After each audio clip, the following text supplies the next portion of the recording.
It began the day I was born. 9 screaming pounds, swaddled in polyester, seeing everything all at once. Mom, nurse, dad, nurse, sister. As far as I could see, they revolved around me. In the hospital's universe, the room was a solar system, and I was the sun. And on the first day of school, we learned our ABCs, but all we practiced was the letter I. I am special.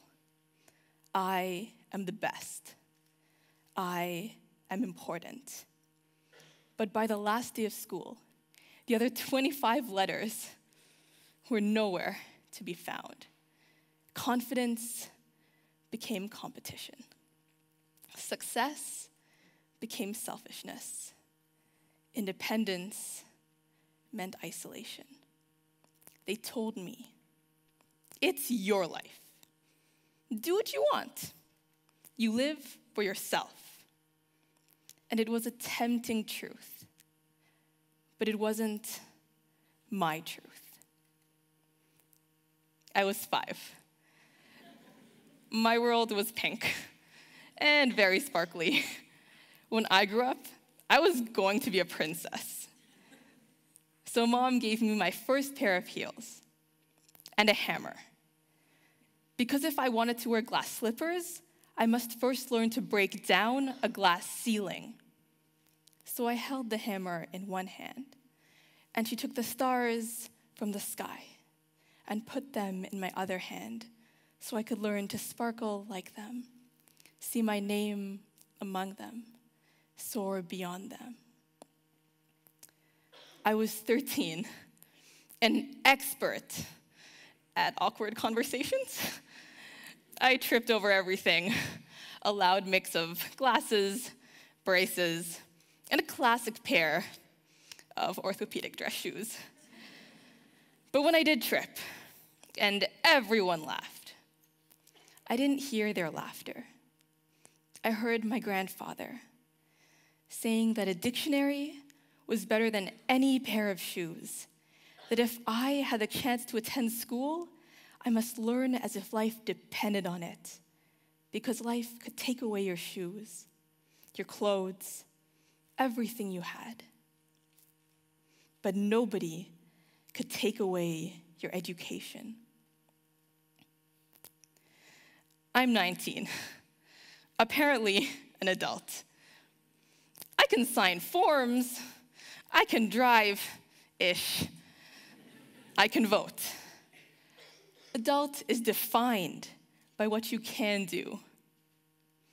But my dad had lived out another definition, where being an adult is sacrifice. It is failing with dignity and starting over with tenacity. It is impossible decisions. It is leaving your heart in 1,000 places and never allowing yourself to look back. For him, adult is defined by what you cannot do because you aren't a child anymore. When I was a child, culture looked at me and saw a burden, a girl. Society looked at me and saw an immigrant, a person of color. Then my parents looked at me and they saw the future and they stopped at nothing until it was all I could see too.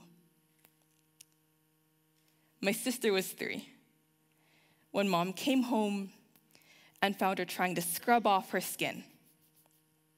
Her classmates looked at her and said, "Brown means you're dirty." So Mom turned off the tap, took away the soap, and told her that there was nothing to scrub anymore, that brown means you are beautiful, that every shade is made beautiful by the person wearing it. She said, "Abby, you might look different, but stop apologizing for it and show them difference does not mean you are less.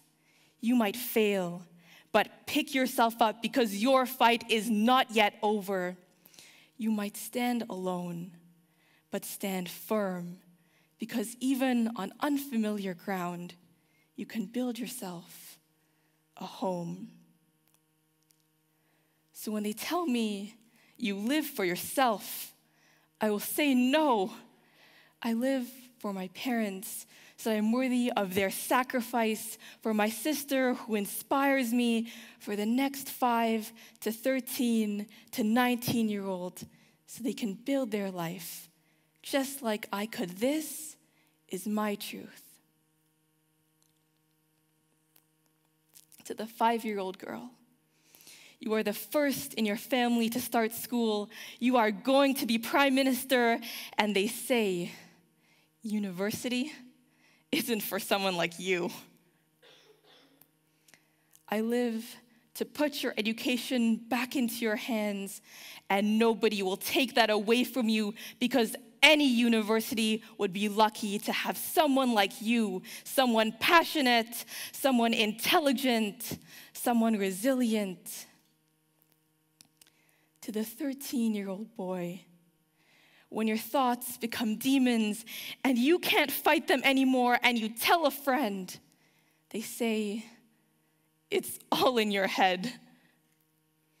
I live to affirm what you are fighting against, to remind you of your value, to bring you people who are on your team who will fight with you.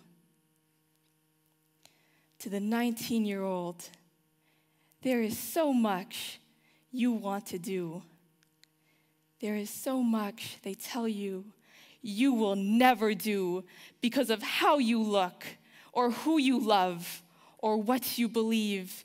You knock at the door of opportunity and it is locked on the inside. I live to open that door because there's a place for you, because there is nothing wrong with you. We have all been 5 and 13 and maybe 19. Don't be ashamed of where you have been or what you have done or who you have left behind. Think of where you will go and what you will do and who you will do it for. That is your truth. Because they will tell you it's your life. Do what you want. You live for yourself. But today, I ask you, who do you live for? Please, don't let anyone answer that question for you.